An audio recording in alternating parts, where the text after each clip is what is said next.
စေကျော်တဲ့လူငယ်လေးတယောက်ပျော်နေတတ်တဲ့လူတိုင်းနဲ့ခင်အောင်နေတယ်ဒါမဲ့လုံးဝကြည့်လို့မရတဲ့ဖွဲ့တော့တက်ရှိတာပေါ့ကျွန်တော်နာမည်ကတော့ MS ဖြစ်ပါတယ်လူငယ်ပီပီရီမန်းချက်တွေရှိတယ်ဒါမဲ့အဲ့ရီမန်းချက်တွေအကောင့်ထဲပေါ်ဘူးနောက်ကနေလိုက်လာမယ်ငွေကြီးတော့ကျွန်တော်မှမရှိခဲ့ပါဘူး IT ဆိုတဲ့ information technology ကိုကျွန်တော်အရန်စိတ်ဝင်စားတယ်အဲ့ဒါကြောင့်ကျွန်တော်ဆယ်တန်းမှာအတကုံစူးစမ်းခဲ့ပါတယ်ဖြစ်ချင်ကံကောင်းချင်တော့ဖခင်ရဲ့ကျေးဇူးတော်တဲ့ကြောင့်ကျွန်တော်ကလေးကွန်ပျူတာ University ကို join ခွင့်ရခဲ့ပါတယ်ကန်ဆိုးချင်တော့မင်းတို့အပမင်း online လုပ်ပေးလိုက်လို့ကျွန်တော်အကြောင်းကိုစစ်တက်လို့မရခဲ့ပါဘူးကန်ကြမအကျိုးပေးကောင်းလိမ့်မယ်လို့ထင်ပြီးတော့နိုင်ငံခြားကိုခြေစုံမိတ်ထုတ်ခဲ့ပါတယ်အဲ့နိုင်ငံတော့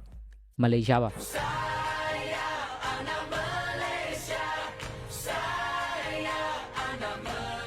သူများတွေထက်ပူပြမအလုပ်လုပ်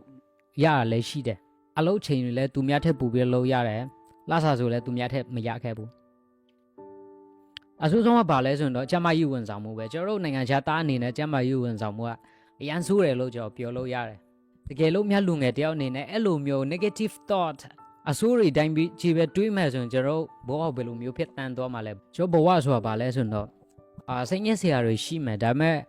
ခမည်းဆုံးဖြတ်ရမှာဘာလဲဆိုတော့စိတ်ညစ်ရမလားမညစ်ရဘူးလားဆိုတော့ခမည်းကိုယ်တိုင်ဆုံးဖြတ်မှာဖြစ်ပါတယ်တကယ်လို့များစိတ်နဲ့ဆရာဘယ်လောက်ပဲရှိခမည်းအနေနဲ့စိတ်မညစ်ဘူးလို့ဆုံးဖြတ်လိုက်တယ်နှုတ်မို့အဖြစ်နိုင်ဆုံးစူးစမ်းမယ်ဆိုတဲ့စိတ်လေးမွေးထားခဲ့မယ်ဆိုရင်ခမည်းအနေနဲ့အဲ့ဒီစိတ်ညစ်ဆရာတွေကိုတဝက်လောက်ကိုရင်ဆိုင်ပြီးသားဖြစ်ပါတယ်ကျို့လူတိုင်းမှာပြဿနာမရှိတဲ့သူဆိုတာတယောက်မှမရှိပါဘူးဒါပေမဲ့ကျွန်တော်ဗာရွေးချယ်ရမှာလဲဆိုတော့အဲ့ဒီပြဿနာထဲမှာကျွန်တော်ရင်ဆိုင်ရတဲ့ပြဿနာကိုကျွန်တော်ရွေးချယ်ရမှာဖြစ်ပါတယ်အဲ့မှာကျွန်တော်ကဘာတခုစဉ်းစားမိရလဲဆိုတော့ကျွန်တော်ရဲ့ဒီအချိန်ဒီအားလုံးကိုဒီအလုပ်ထဲမှာပဲကျွန်တော်ကုန်နေမလားတော့မဟုတ်ဒီအလုပ်လုပ်ရင်းနဲ့ပဲကျွန်တော်တက်နိုင်တဲ့လောက်လေးဘာပညာတွေသင်လို့ရသေးလဲဆိုတာကျွန်တော်အမြဲတမ်းပဲကြိုးစားတဲ့ဟာတစ်ခုဖြစ်ပါတယ်အဲ့ဒါကြောင့် spare time ဆိုရကျွန်တော်ရဲ့အားလားချိန်တွေမှာကျွန်တော်တို့ကဘာပညာတက်ရမလဲဘာပညာကိုသင်ရမလဲဆိုတာကျွန်တော်လူငယ်တယောက်အနေနဲ့ပေါ့နော်အရန်ကိုစဉ်းစားရမယ့်အထဲမှာပါတယ်လို့ကျွန်တော်အနေနဲ့မြင်ပါတယ်ကျွန်တော်တို့လူတိုင်းမှာ missing piece ဆိုရကျွန်တော်တို့မှာ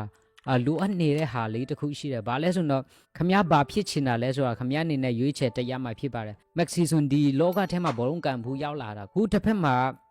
Bill Gates ဆိုတဲ့သူက Microsoft ကိုတည်ထောင်ဖို့အတွက်ဒီဘောကိုရောက်လာတာဆိုတော့ခမည်းအနေနဲ့ဒီခမည်းရဲ့အသက်တာမှာဘာကိုလှုပ်ဆောင်သွားမှာလဲဆိုတာရွေးချယ်ဖို့အရန်လူလိမ့်မယ်လို့ကျွန်တော်ထင်ပါတယ်အဲ့မှာပြဿနာတစ်ခုရှိလာတယ်ဘာလဲဆိုတော့relationship ဘောနော်ဒီလူငယ်တိုင်းတော့တော်တော်များများပေါ့နော်အကုန်လုံးနေပါတော့ကျွန်တော် relationship ဆိုတဲ့အချစ်ကိုရှာနေကြတဲ့ရွေပေါ့နော်ဒီရွေကျွန်တော်မရှာနဲ့တော့မပြောပါဘူးဒါပေမဲ့အိမ်ထောင်မချမိဘူးအတွက်ကိုကျွန်တော်ပြောချင်ပါတယ်ဘာဖြစ်လို့အိမ်ထောင်မချမှာလဲဆိုတော့okay ခမည်းအနေနဲ့လေ့လာစရာတင်ယူစရာရှိသေးတယ်လို့ထင်တယ်ဆိုတော့ခမည်းအနေနဲ့အဲ့ဒါကိုပို့ပြီးတော့အချိန်ပေးပြီးမှဒီလူငယ်ရွေမှာလှုပ်အစေချင်တယ်နှုတ်မို့ဘာမှလှုပ်စရာမရှိတော့ဘူးဒီအိမ်ထောင်ချပြီးမှတခုခုဘောကတခုထူထောင်တော့မယ်ဆိုတော့go နောက်ဆုံးအနေနဲ့ကျွန်တော်ပြောချင်တာတော့ဗာလဲဆိုတော့အလုပ်ပြီးဖို့ပြောနေဖို့မလိုဘူးဆိုတော့ကျွန်တော်ပြောချင်ပါတယ်ဗာလဲဆိုတော့ဒီကျွန်တော်လုပ်နေတဲ့အရာတစ်ခုကိုပြီးမြောက်ဖို့ခမည်းအနေနဲ့ပျော်ချင်မှပျော်ချင်မှပျော်မယ်ဒါပေမဲ့မပျော်ပေမဲ့လည်းဒီအလုပ်တစ်ခုကိုစစ်တိုက်လုပ်နေမယ်ဆိုရင်ခမည်းအနေနဲ့အချိန်တစ်ခုရောက်သွားမှာလို့ကျွန်တော်လုံးလဲလဲအာမခံရဲပါတယ်ခမည်းအဲ့ဒီတခုခုလှုပ်တဲ့အချိန်မှာကွာတိလာခမည်းဟိုဘေးကနေပြောကြလိုက်မယ်ဗာလဲဆိုတော့လူငယ်ပဲမားတာကိစ္စမရှိဘူးပြန်လို့ရတယ် bla bla bla သူ့မျိုးပြောကြလိုက်မယ်ဒါပေမဲ့ကျွန်တော်ဒီဟာကိုကန်ကွက်ချင်တယ်ဗာလဲဆိုတော့လူငယ်ပဲအမားတို့အများကြီးလှုပ်ရတယ်ဆိုတဲ့ဟာမဟုတ်ဘဲနဲ့ကျွန်တော်တို့ရှိမှသွားခဲ့တဲ့လူတွေရဲ့အမားကိုကြည့်ပြီးမှကျွန်တော်ရှောင်တင်တဲ့လောက်ရှောင်လိုက်ရဆိုပူပြီးတော့ကျွန်တော်ရဲ့အချိန်ကုန်တက်တာပြီးမှပူပြီးတော့လဲ